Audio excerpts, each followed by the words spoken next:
Oh, hello. This is some point slope form help. So let's see. The part B of this is from your review, and part B wants you to write y equals negative 5.2x plus 15 in point slope form using x equals 10 as the first coordinate point. Awesome. Okay, so here's the thing.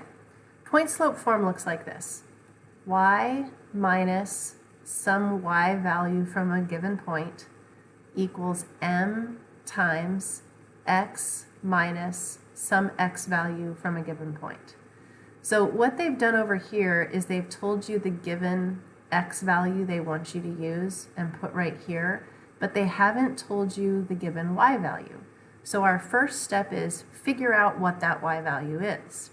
So we're going to plug 10 in every single time we see an x. So y equals negative 5.2, and that's where we're going to write the 10,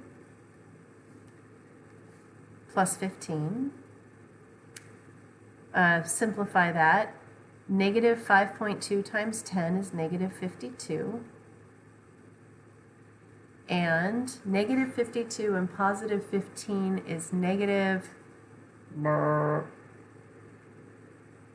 I don't know, 30 something.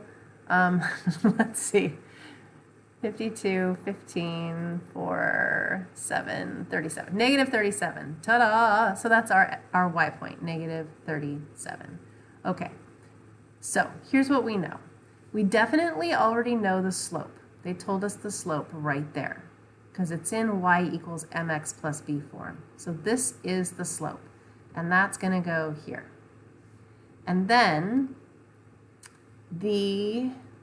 oh, look at that. The x, whoops, let me try that again.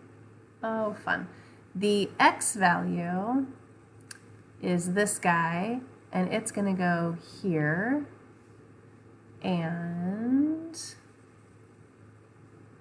the y value is this guy, and he's going to go here. All right, so here we go.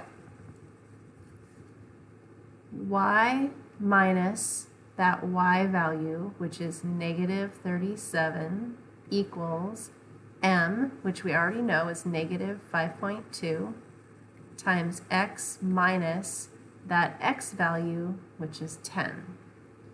Now notice we have a double negative here, so we need to fix it. So we have y plus 37 equals negative 5.2 x minus 10. That is this equation written in point slope form. Hope that helps.